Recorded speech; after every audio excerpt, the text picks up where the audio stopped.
Good morning and welcome to Mrs. Bell's Sweet Treats and More. This is my YouTube channel and today is Monday and this is Monday Moments. And welcome to another beautiful day. I hope you had a great weekend. I hope things are going well for you.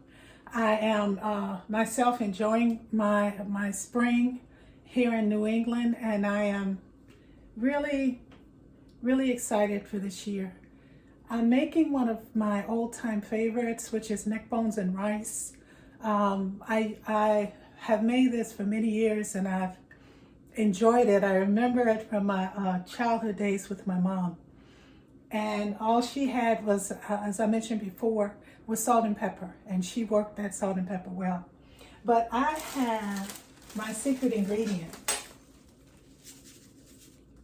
And I just wanted to show you, you just get your neck bones. You can use beef or pork neck bones. These are pork, and sometimes the neck bones, because they are neck bones, don't have a lot of meat on them, but they are very flavorful. So I have 3 just small packets of the neck bones, and I have pork. And all I do is I use a cooking bag for this. You don't have to use a cooking bag, but sometimes I'm doing too many things and I really need to be quick about what I have to do, and cleanup I really don't want to be dealing with. So I just put my clean neck bones in a bag. Again, you can clean them and pat them a little bit dry. They don't have to be really dry. And put them in a pan. You can line the pan with foil or parchment paper. For me, like I said, my cleanup.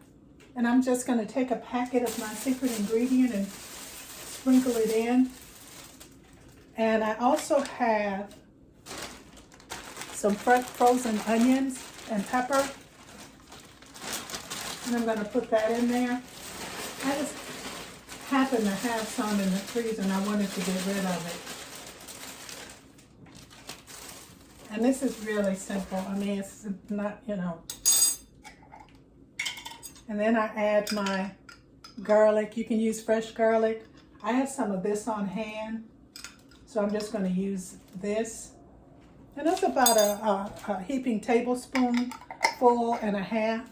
And then I just, using the same bag, I just mix it up.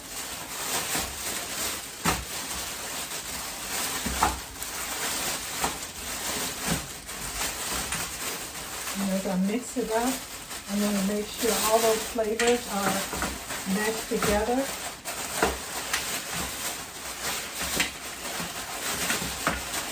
And then I just pop it in the oven. I don't do any browning on the stove. I don't do any braising. One of the things I really like about the cooking bag is that the steam keeps the steam in, and everything just begins to pick up those flavors.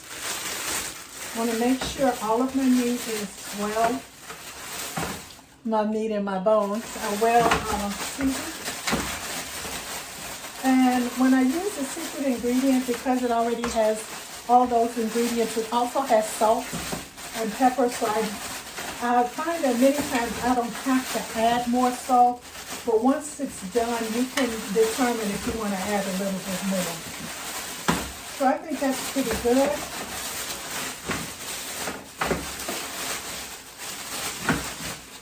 I'm going to get that all moved together. And I'll get the pan ready to pop in the oven. So here's my pan. I put some water in the pan. You don't have to.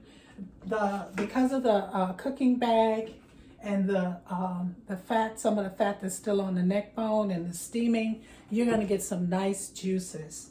I'm putting the water in there, and then I have making sure nobody's on top of anybody.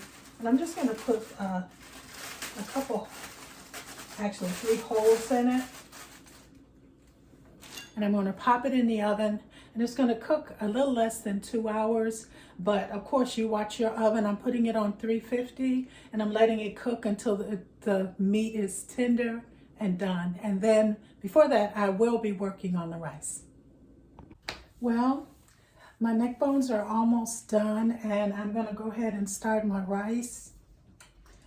I was going to make some rice from scratch, but I'm running out of time, so I'm going to go ahead and use one of my old favorites. It's a Goya yellow rice. I get the low sodium because I like to add my own salt. But it's a delicious yellow rice if you ever get to try it. And I'm just going to follow the instructions. I'm waiting for my water to boil. And I'm going to add the rice and cook it. I've already roasted some vegetables, which I'm going to eat with my neck bones. I can't wait. And I had some fresh garlic I just garnished with it. So I'll be back when I get my rice in the throes of boiling, and we'll be about ready to eat. Well, here is our yellow rice boiling. And Goya makes a really good yellow rice, but there are a number of other, you can use regular rice, cook it in chicken stock or vegetable stock, a little bit of butter, some salt and pepper. You can add different flavors of, you can use the secret ingredient, or you can add fresh onions and peppers and things like that. I have mine here. I roasted earlier today. So I'm going to have my roasted vegetables with my rice and my neck bones. So everything should be about ready shortly, and we'll be back. Well, I'm back. My rice is ready, and it is so, Goya's yellow rice is good. I've had some others that are really good too. I really like Goya's. And I've already taken, here are our neck bones. And I've already put a couple pieces on my plate. So you can see, oh my goodness. And some of my vegetables. Oh my goodness. Here is my plate of neck bones and rice with roasted vegetables. Oh my goodness.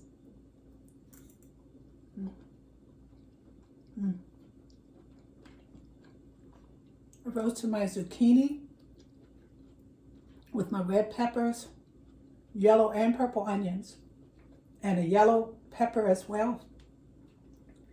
And then I cooked my rice. One piece of meat.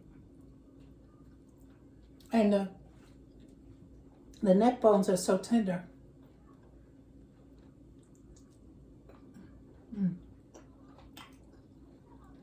I cooked them in the bag so that there'd be less cleanup. Together we can do this. I'm gonna stop eating in front of you. One piece of onion. I hope you get to try it. My mother used to make neck bones, but she also used to barbecue them. And when I was little, neck bones did have a little bit of meat on them. Some now don't have a lot of meat, some do. But how I made this was just put it in a bag, or you can just put it in the oven with the secret ingredient, or whatever your ingredients are. You have a good one. I hope you get to enjoy this meal. Bye-bye.